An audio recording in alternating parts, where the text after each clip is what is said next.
তো বন্ধুরা,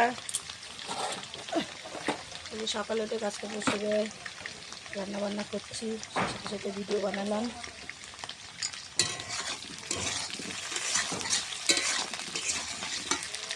একটু বাইরে রান্না করছি কাঠে, আর তোমরা দেখতেই পাচ্ছ কাঠে রান্না করা বিশাল কষ্টকর।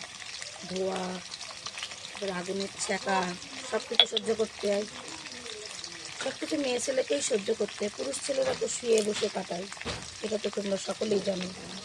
আর রিল্যাক্সে থাকে, আর মহিলারা হাজার কাজ করলেও পুরুষ ছেলের মন পাওয়া যায় না।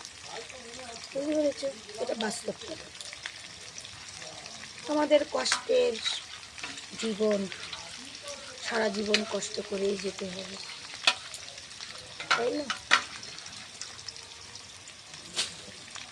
ওই টুকটাই একটা কাজ করবে আর নাম করবে সব করেছে। বুঝতে পেরেছো? তার জন্য চুপ থাকা ভালো। রেগে গেলেও চুপ থাকবা।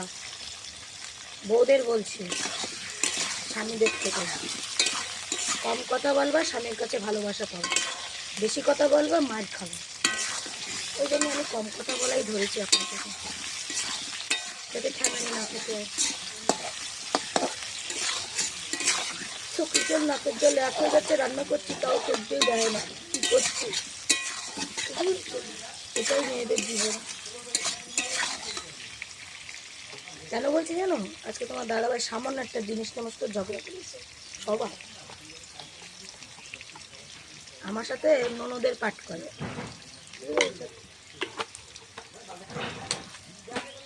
উনি ননদ, ওনার শাশুড়ি, আর আমি ওনার বৌমা, এরকম পাঠ করে আমার সাথে। বুঝতে পেরেছো? সাবধান, তাও সাবধান করে নিচ্ছি।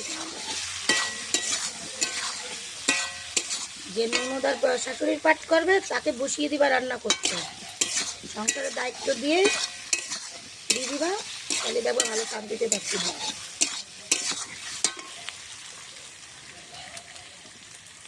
টাটা, ভালো থেকো, সাবধানে থেকো।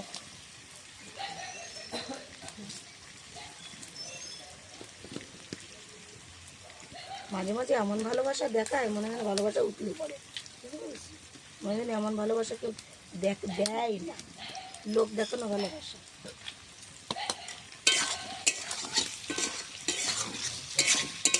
যাই হোক বন্ধুরা, আজকে বেশি কিছু রান্না করিনি, লাউ তরকারি করেছি। লাউ তরকারি রান্না করেছি, তারপরে পোস্তে দিয়ে লাউ খোসাটি ভাজা করেছি, আর মিটুলি ভাজেছি, আর এখন এই যে আলু ভাজছি।